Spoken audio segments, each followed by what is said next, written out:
যারা এমন ভাবে জীবন যাপন করে মনে হয় তারা কোনোদিন মরবে না, ঠিক কিনা বলেন না? মনে হয় যারা কোনোদিন মরবে না।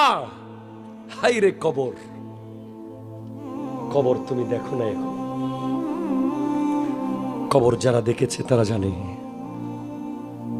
তোমার ঘরের বেডরুম 2000 স্কয়ার ফিটের অথবা 200 স্কয়ার ফিট ধরো, একটা সাপ ঢুকে গেলে তুমি অন্তত আধা ঘন্টা সাপের সাথে যুদ্ধ করতে পারবা, এই কোণা থেকে সেই কোণা। সাপ এদিকে গেলে তুমি এদিকে যাবা, সাপ এদিকে গেলে তুমি এদিকে যাবা। আর কবর এদিকে যাওয়ার জায়গা নাই, এদিকে যাওয়ার জায়গা নাই। একটা সাপ যদি বিষাক্ত না হোক শুধু পড়ে থাকে কবরের ভিতরে, কে কে রক্ষা করবে? কিভাবে মানুষ 2 নম্বরই ব্যবসা করে, কিভাবে মানুষ ওজনে কম দেয়, কিভাবে মানুষ প্রতারণা করে, কিভাবে মানুষ সিন্ডিকেট করে জিনিসের দাম বাড়ায়, ঠিক কিনা কথা বলেন না? কিভাবে মানুষ গরিব দুঃখীকে তেল খেতে দেয় না, কিভাবে মানুষ গরিব মানুষদেরকে চাল খেতে দেয় না, কিভাবে তারা পারে? তারা কিভাবে ভুলে গেছে তাদের কবরের কথা?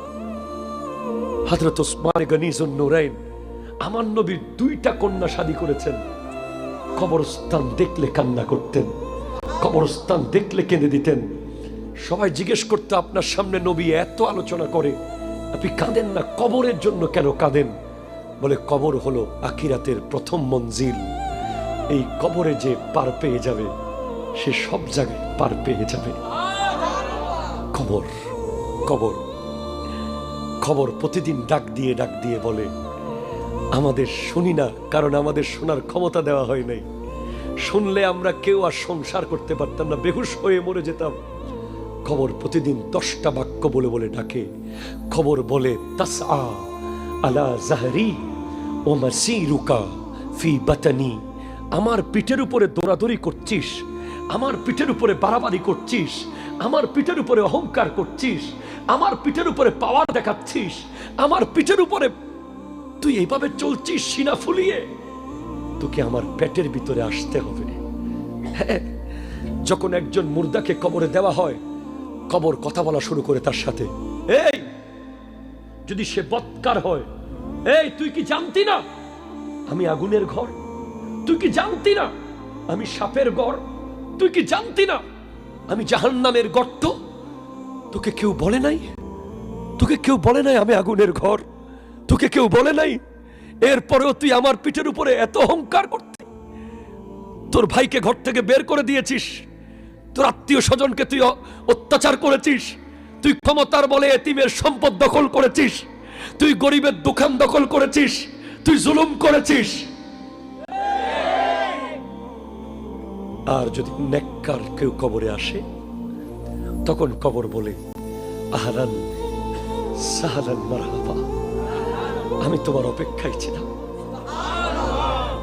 আমার উপরে যত মানুষ চলতো তাদের মধ্যে তুমি ছিলে সবচেয়ে সেরা, তোমাকে আমি চাইতাম আসো। আর যারা নামাজ পড়ে না, তারা মারা গেলে কবরস্থানের মাটি পর্যন্ত আল্লাহকে বলে, আল্লাহ এই লাশ যেন এখানে না আসে। কবরস্থান পর্যন্ত আল্লাহর কাছে দোয়া করে, বেনামাজি লাশ যেন ওই কবরে না আসে।